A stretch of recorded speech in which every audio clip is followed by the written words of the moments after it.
Hello, how are you? It's good to see you again. Well, this background is the remain of the just summer which passed. I'm missing because I like the summer. However, let's study today too.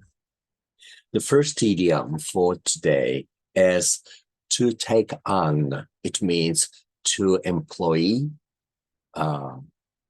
means hire for a job or work.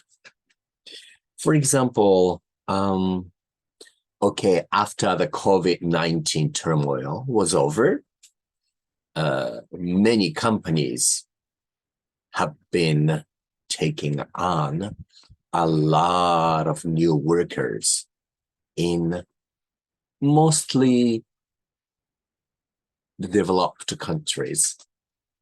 Is that true? Now, the second sentence would be, a language school nearby where I live took me on to do a former teacher's work while looking for a new teacher. So that was my summer. Now, the next idiom is to take down. It means literally to remove something. And also it means to write what is said. Take down, note, the memo, that kind of thing. Also take something is down, remove from the wall, from the ceiling, from somewhere, like a Christmas decoration or New Year's decoration, right? For example, I wanted to take down the last month's display and clean them before putting them into the drawers or the lockers. The last sentence for this to take down is, let's say, I took down everything they said. Not to forget, right? Do you take down when you study? Today's words. The first one is harvest. Well, harvest means gathering in of grain or other food crops. For example, this year's harvest is going to be adequate to feed all the people in Africa, we hope. Or you can say, well, I think I'm gonna a little bit drift away from the main subject, but do you know a painter, Francesco Ayet? He was an Italian painter, was born, I think, 1791 or something like that in Venice, Italy, and died in, I think, near Christmas time, I guess, in 1882 or something in Milan, Italy. He was an Italian painter, famous for something like Ruth.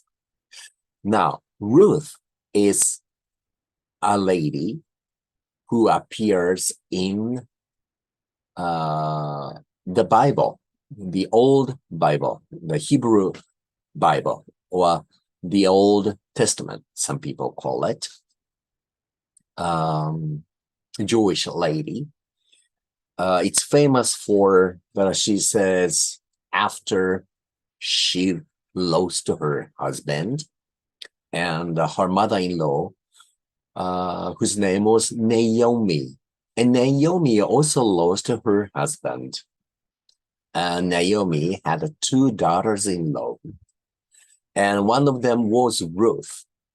Now, Naomi decided to go back to her hometown, Bethlehem, from Moab. Then in Moab, Ruth and the other lady got married with Naomi's sons, but both sons were also killed. Now, Naomi told one of the daughters-in-law to go back home. Well, in fact, she told both of the daughters-in-law to do so. But then the Ruth said, no, that's a famous phrase called, well, I will go wherever you go. Your home is my home. Your people will be my people, and your God will be my God always, that kind of thing. Ruth shows her loyalty toward her mother-in-law, Ruth.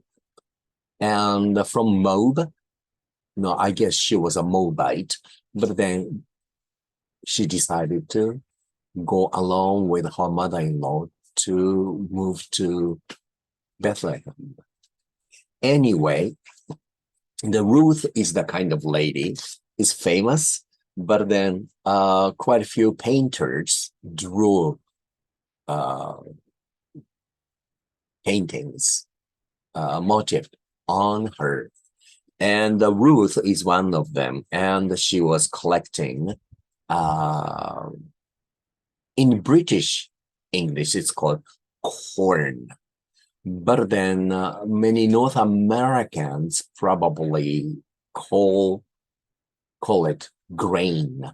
So corns were from Central America originally, like Peru and all those countries. So before Columbus found the New World, the corn wasn't in Britain or elsewhere.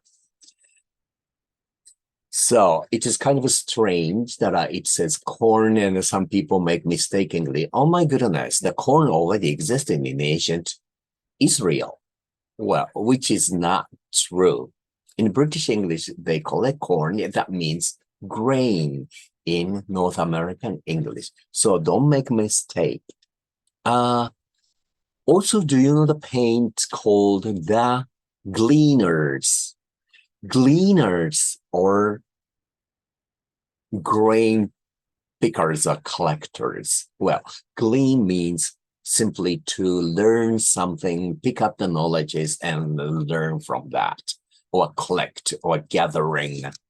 So the Gleaners is the title of one of the famous paintings by Jean-François Millet.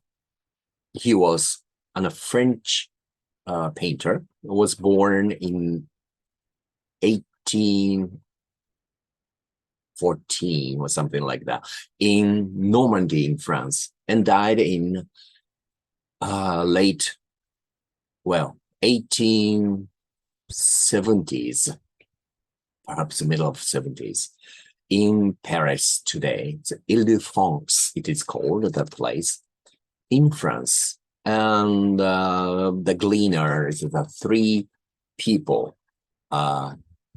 gleaning or gathering the corn in British English, the grain in North American English. So if you had a chance, try finding those paintings. You might like them. The last word here today is abundant. Okay. Unfortunately, in Africa, they don't have good harvest. But we hope that they are going to have abundant of harvest supply for everyone in Africa. Especially they need grains. Another one is, let's say, okay, in recent years, an abundant number of complaints and troubles have disturbed the world. All of us. Isn't that true? Okay, take care of yourself. See you next week. Bye for now.